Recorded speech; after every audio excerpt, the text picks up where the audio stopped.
Hi, everyone, and a very warm welcome to all of you to this episode of Mahabharat. This version of Mahabharat is the translated version of the Ved Vyas Mahabharat by Kisari Mohan Ganguli. This is an honest attempt to share the version with the listeners. Adi Parva Continued. Section 33. Astik Parva Continued. Sati said, and the bird, assuming a golden body, bright as the rays of the sun, entered with a great force the region where the Soma was, like a torrent entering the ocean.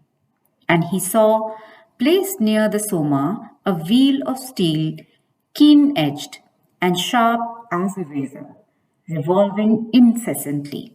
And that fierce instrument of the splendor of the blazing sun and of terrible form had been devised by the gods for cutting in pieces all robbers of the Soma. Garuda, seeing a passage through it, stopped there for a moment. Diminishing his body in an instant, he passed through the spokes of that wheel. Within the line of the wheel, he beheld, stationed there for guarding the Soma, two great snakes of the effulgence of blazing fire, with tongues bright as the lightning flash, of great energy, with mouth emitting fire, with blazing eyes, containing poison, very terrible, always in anger, and of great activity. Their eyes were ceaselessly inflamed with rage and were also winkless. He who may be seen by even one of the two would instantly be reduced to ashes. The bird of fair feathers suddenly covered their eyes with dust, and unseen by them, he attacked them from all sides. And the son of Vinata, that ranger of the skies, attacking their bodies, mangled them into pieces. Then he approached the Soma without loss of time. Then the mighty son of Vinata, taking up the Amrita from the place where it was kept, rose on his wings with great speed, breaking into pieces the machine that had surrounded it. And the birds soon came out, taking the Amrita, but without drinking it himself. And he then wended on his way without the least fatigue, darkening the splendor of the sun. And the son of Vinata then met Vishnu on his way along the sky. And Narayan was gratified at the act of self denial on the part of Garuda. And that deity, knowing no deterioration, said unto the ranger of the skies, Oh, I am inclined to grant thee a boon. The ranger of the skies thereupon said, I shall stay above thee. And he again spake into Narayan these words, I shall be immortal and free from disease without drinking Amrita. Vishnu said unto the son of Vinata, Be it so. Garuda, receiving those two boons, told Vishnu, I also shall grant thee a boon. Therefore, let the possessor of the six attributes ask of me. Vishnu then asked the mighty Garuda to become his carrier, and he made the bird sit on the flagstaff of his car, saying, Even thus thou shalt stay above me. And the ranger of the skies of great speed, saying unto Narayan, Be it so, swiftly wended on his way, mocking the wind with his fleetness. And while that foremost of all rangers of the skies, that first of winged creatures, Garuda, was coursing through the air, after wrestling the Amrita, Indra hurled at him his thunderbolt. Then Garuda, the lord of the birds, struck with thunderbolt, spake laughingly unto Indra, engaged in encounter, in sweet words, saying, I shall respect the rishis, the Dhichi, of whose bone the Vajra had been made. I shall also respect the Vajra, and thee also of 1,000 sacrifices. I cast this feather of mine, whose end thou shalt not attain. Struck with thy thunder, I have not felt the slightest pain. And having said this, the king of birds cast a feather of his, and all creatures became exceedingly glad. beholding that excellent feather of Garuda so cast off. And seeing that the feather was very beautiful, they said, let this bird be called Suparna, having fair feathers. And Purandara, of 1,000 eyes, witnessing this wonderful incident, thought that bird to be some great being and addressed him thus. And Indra said, O best of birds, I desire to know the limit of thy strength. I also desire eternal friendship with thee. So ends the 33rd section in the Astik Parv of the Adi Parv. Section 34. Astik Parv Continued. Sauti continued. Garud then said, O Purandara, let there be friendship between thee and me as thou desirest. My strength, know thou, is hard to bear. O thou of 1,000 sacrifices, the good never approve of speaking highly of their own strength, nor do they speak of their own merits. But being made a friend and asked by thee, O friend, I will answer thee, although self praise without reason is even improper. I can bear on a single feather of mine, O Sakra, this earth, with the mountains and forests, and with the waters of the ocean, and with thee also stationed thereon. Know thou my strength is such that I can bear without fatigue even all the worlds put together, with their mobile and immobile objects. Sauti continued, O Sonak, after Garuda of great courage had thus spoken, Indra, the chief of gods, the wearer of the celestial crown, ever bent upon the good of the worlds, replied, saying, It is as thou sayest, everything is possible in thee. Accept now my sincere and hearty friendship, and if thou hast no concern with the Soma, return it to me. Those to whom thou wouldst give it would always oppose us. Garuda answered, This is a certain reason for which the Soma is being carried by me. I shall not give the Soma to anyone for drink. But, O thou of the 1,000 eyes, after I have placed it down, thou, O Lord of heavens, canst then, taking it up, instantly bring it away. Indra then said, O oviparous one, I am highly gratified with these words now spoken by thee. O best of all rangers of the skies, accept from me any boon that thou desirest. Sauti continued. Then Garuda, recollecting the sons of Kadru and remembering also the bondage of his mother, caused by an act of deception, owing to the well known reason that is the curse of Aruna, said, Although I have power over all creatures, yet I shall do your bidding. Let, O Sakra, the mighty snakes become my food.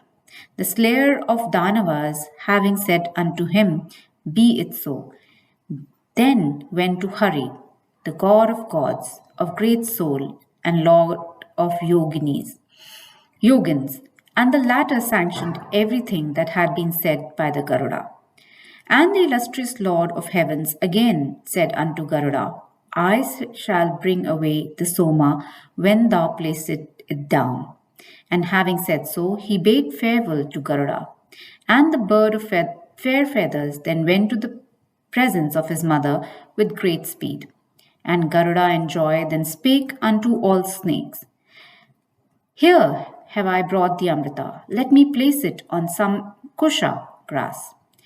O ye snakes, sitting here, drink of it after ye have performed your ablutions and religious rites. As said by you, let my mother become from this day free, for I have accomplished your bidding. The snakes, having said unto Garuda, Be it so, then went to perform their ablutions. Meanwhile, Sakara, taking up Amrita, wended back to heaven. The snakes, after performing their ablutions, their daily devotions, and other sacred rites, returned in joy, desirous of drinking the Amrita. They saw that the bed of kusha grass whereupon the Amrita had been placed was empty, the Amrita itself having been taken away by a counter act of deception. And they began to lick with their tongues the kushagras, as the Amrita had been placed thereon, and the tongues of the snakes by that act became divided in twain, and the kushagras too, from the contact with Amrita, became sacred therefore. Thus did the illustrious Garuda bring Amrita from the heavens for the snakes, and thus were the tongues of snakes divided by what Garuda did. Then the birds of fair feather, very much delighted, enjoyed himself into those woods, accompanied by his mother, of grand achievements and deeply reverenced by all rangers of the skies. He gratified his mother by devouring the snakes.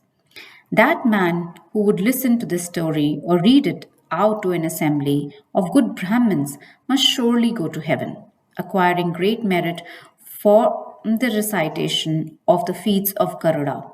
So ends the 34th section in the Astic Parv of the Adi Parv.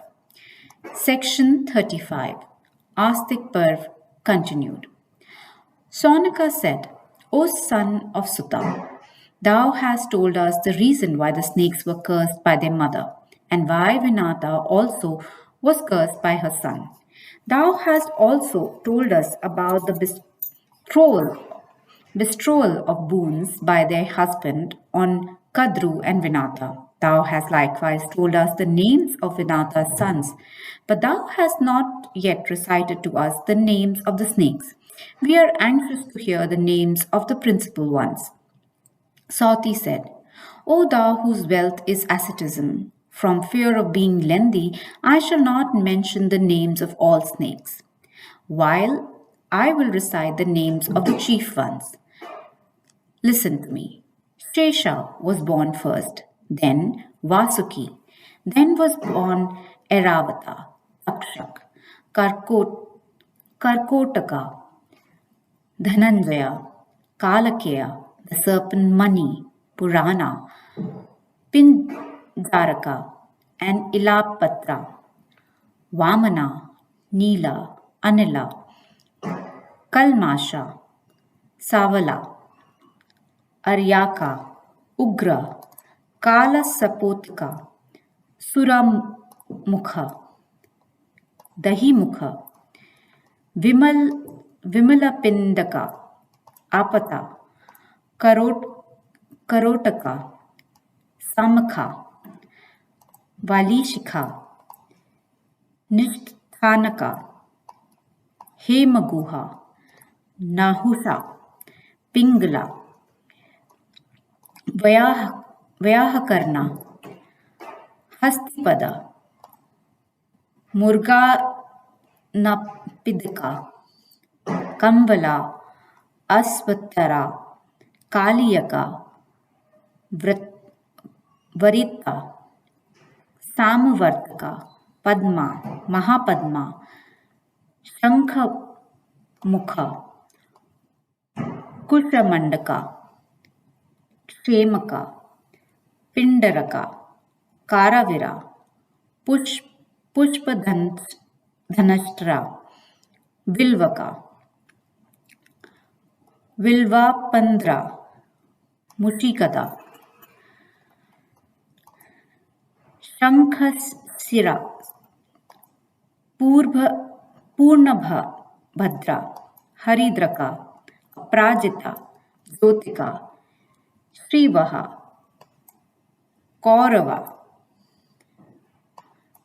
Dhritarashtra, Skandapinda, Viraja, Subahu, Salipinda, Prabhakara, Hastipinda, Pitharaka, Sumuksha, Kaunapashaka, Kuthara, Kunjara, Kumuda, Kumudaksha, Tripti, Halikya, Kardama, Vahumulaka, Karakara, Akarakara, Kundodara, and Mahodara.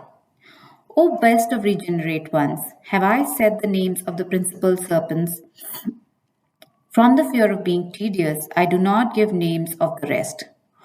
Or thou whose wealth is asceticism, the son of these snakes with their grandsons are innumerable. Reflecting upon this, I shall not name them to thee. O best of ascetics, in this world the number of snakes baffles calculation, there being many thousands and millions of them. So ends the 35th section of the Astic Parv of the Adi Parv. Section 36th. Astic Parv Continued.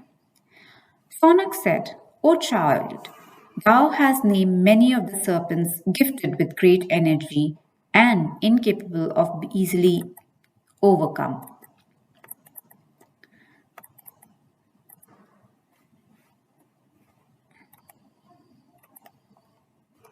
What did they do after hearing of that curse?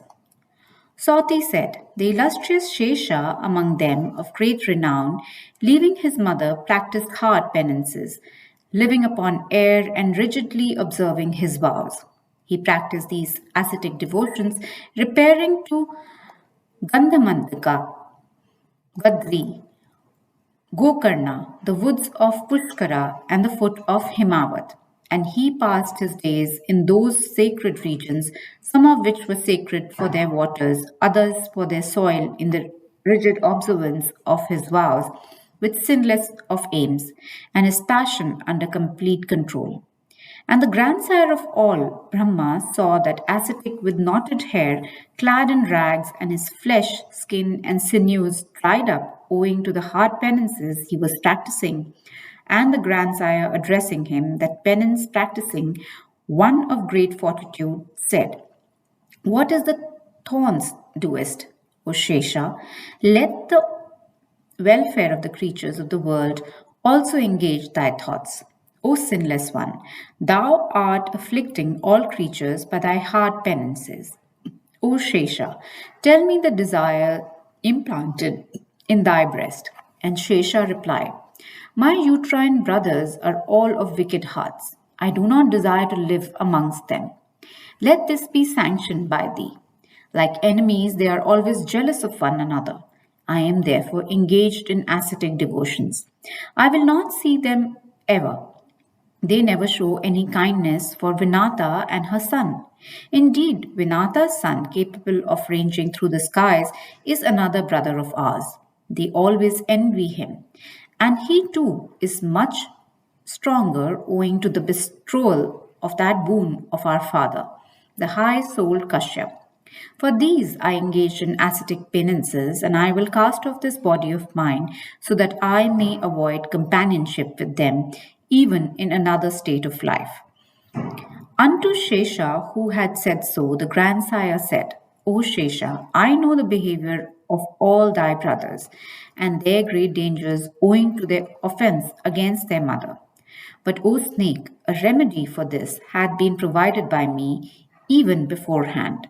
It behoveth thee not to grieve for thy brothers. O Shesha, ask of me the boon thou desirest. I have been highly gratified with thee, and I will grant thee today a boon. O best of snakes, it is fortunate that thy heart hath been set on a virtue. Let thy heart be more and more firmly set on virtue. Then Shesha replied, O divine grandsire, this is the boon desired by me. That is, may my heart always delight in the virtue and in blessed ascetic penances, O Lord of all. Brahman said, O Shesha, I am exceedingly gratified by this thy self denial of love and love of peace. But at my command, let this act be done by thee for the good of my creatures. Bear thou, O Shesha, properly and well this earth, so unsteady with her mountains and forests, her seas and towns and retreats, so that she may be steady.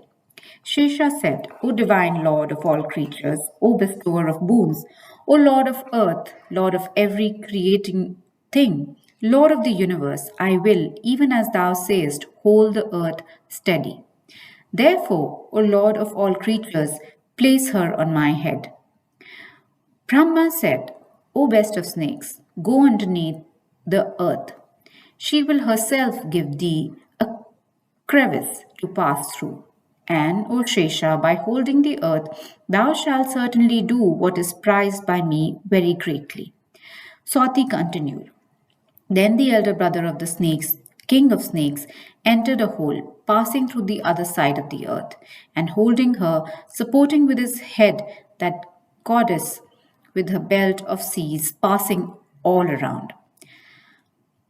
Brahman said, O Shesha, O best of snakes, thou art the good Dharma, because alone with thy huge body thou supportest the earth with everything on her, even as I myself of Valavit Indra can.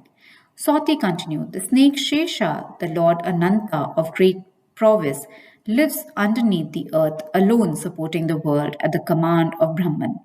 And the illustrious grandsire, best of the immortals, then gave unto Ananta the bird of fair feathers, that is, the son of Vinata, for Ananta's help. So ends the 36th section in the Astic Parv of the Adi Parv. With this, we come to an end to this episode of Mahabharat and its heroes. Don't forget to like and subscribe. Until next time, this is your host, Madhulika Rajahan, signing off. Stay healthy always. Narayan Narayan.